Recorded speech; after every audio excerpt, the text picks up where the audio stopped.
Bismillahirrahmanirrahim. Assalamualaikum warahmatullahi wabarakatuh. Allahumma sholli wa sallim wa barik ala sayyidina Muhammad wa ala ali sayyidina Muhammad. Tahun 2005 saya datang ke rumah guru saya yang dulu mengajar saya di SMA, karena beliau guru agama. Ketika saya datang, daerahnya udah banyak perubahan dan juga naik mobil malah kelewat. Lalu saya tanya, memang saya inget gangnya, jalan masuknya itu, cuma ya rumahnya nggak tahu. Dulu tinggal di rumah kontrakan bapak ini. Tapi ketika saya datang, saya tanya, nggak ada yang tahu di mana. Biasa orang Betawi itu saya tanya, sebut aja namanya, katakanlah Pak Makmun. Saya bilang, Pak, tahu nggak rumah Pak Makmun?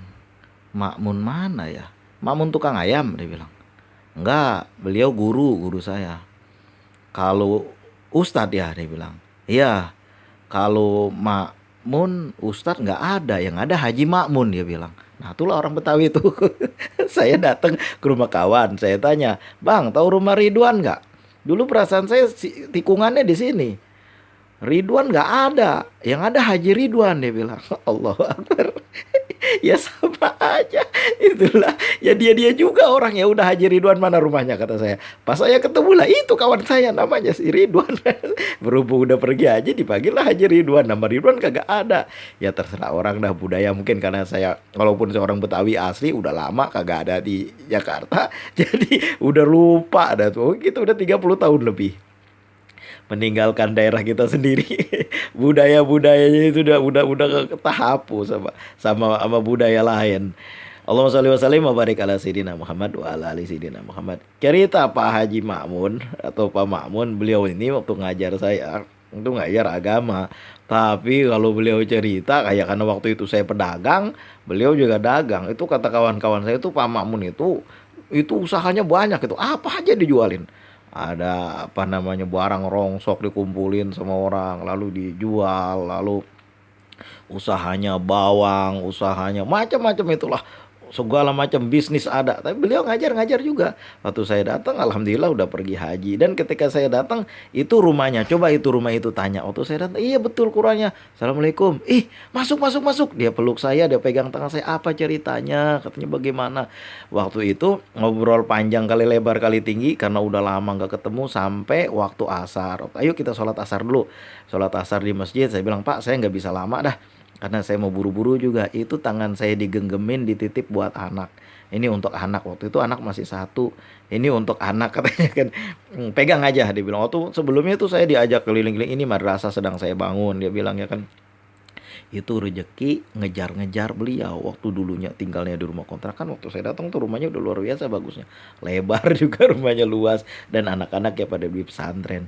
Dan juga beliau ini kayaknya ada guru, ada ustadz terkenal dulu yang orangnya udah nggak ada sekarang. Terkenal itu guru beliau juga dan guru saya. Dia bilang apa namanya, kalau membaca kitab kuning, insya Allah kamu lebih lebih saya yakini, dia bilang ya, kalau membaca kitab kuning ilmu nahu kamu lebih saya yakini, dia bilang, karena memang udah saya lihat sendiri, dia bilang. Nah, kemudian beliau panjang kali lebar cerita di apa, dikasih tahu ini usahanya banyak. Dulu saya tahu dari beliau ini apa itu, coba kalau orang-orang Tionghoa, dia bilang pada umumnya, nggak semua, itu kalau punya jualan toko di depan, coba lihat di depannya mesti ada meja kecil ditaruh di situ. Dia bilang kan itu orang nyari duit. Teringat saya dulu Benyamin S, Babe Ben itu bilang, dalam lagunya saya lupa apa judul lagunya, tapi dia bilang syairnya katanya, Amoy anak baba, pagi sekolah, sore jualan somai. Waktu umur-umur saya segitu, walaupun saya berdagang, waktu itu ambisi, katakan ambisi itu kan apa ya, cita-cita lah ya. Sebenarnya sih cita-cita beda dikit dengan ambisi. Ambisi itu kan sesuatu yang diperoleh dengan cara apapun, nggak halal juga dihantam terus. Kalau cita-cita nggak seperti itu. Katakanlah waktu itu saya pengen banget kuliah, dan bukan jurusan agama kan mengikuti aja. Salah satu tahun saya kuliah di jurusan yang saya mau, di fakultas umum, baru saya kuliah di jurusan agama, supaya makin, kata saya, ini kampus dekat, gua pun masih bisa bagi waktu, bisa gua kuliah. Itu cita-citanya, saya pengen banget kerja di lab, di laboratorium. Makanya saya itu ilmu kimia saya pelajari betul-betul, matematika saya pelajari betul-betul, kimia saya pelajari betul-betul waktu masih sekolah. Nah, waktu itu dibilang, "Amoy anak baba pagi sekolah, sore jualan somai," kata saya. "Kok jualan ya?" Dalam pandangan saya waktu itu, "Kayaknya jualan kurang enak amat," kata saya begitu kan, enakan juga jadi orang kantor. Pikir saya waktu itu, waktu saya muda-muda, umur-umur ya 16 tahun, jalan-jalan 17 tahun, hampir lulus SMA, karena saya lulus SMA umur 17 tahun.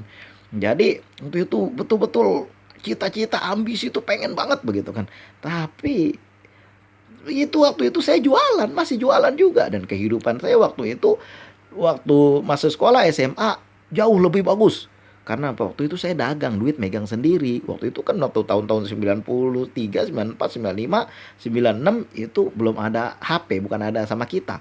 Tapi sama pilot, sama kita belum ada. Orang-orang kelas seperti saya ini belum ada yang ada kartu telepon. Waktu itu kawan-kawan pakai telepon koin, saya pakai pakai kartu telepon.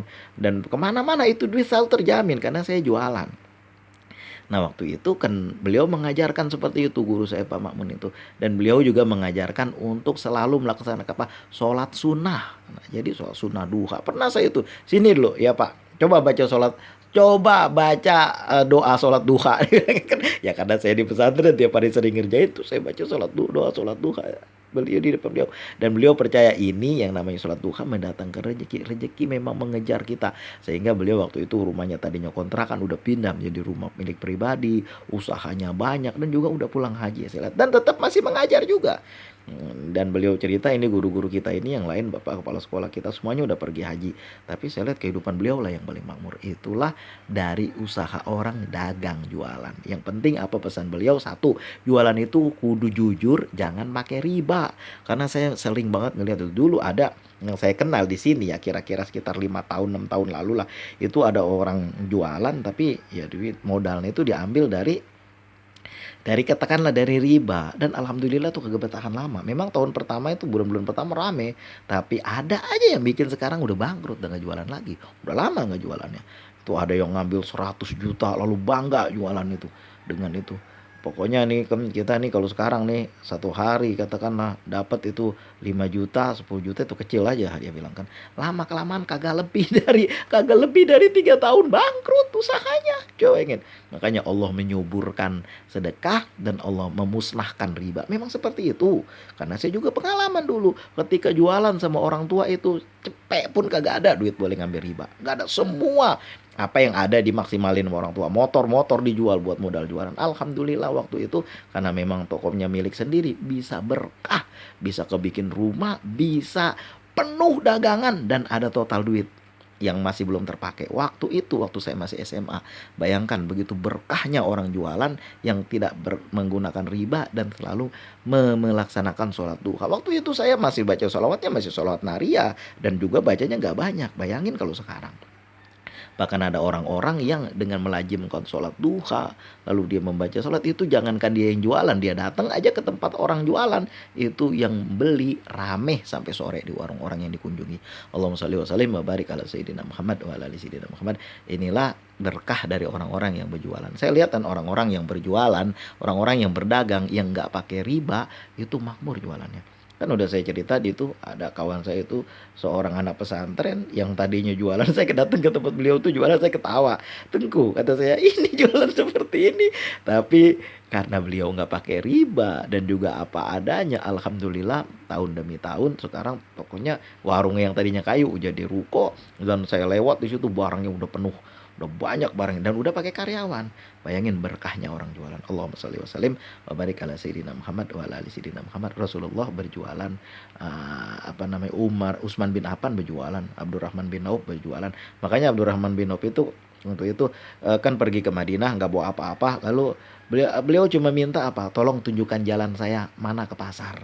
Mana jalan pasar, mana jalan menuju ke pasar itu biar saya berdagang di situ." Alhamdulillah beliau menjadi makmur dan ngalahin semua orang yang ada di situ karena berkahnya jualan yang nggak pakai riba. Dan juga kalau sekarang kan jualannya online. Kalau dulu-dulu kan jualannya, ya sekarang juga ada konvensional sama aja, masih ada jualan jualan manual seperti dulu.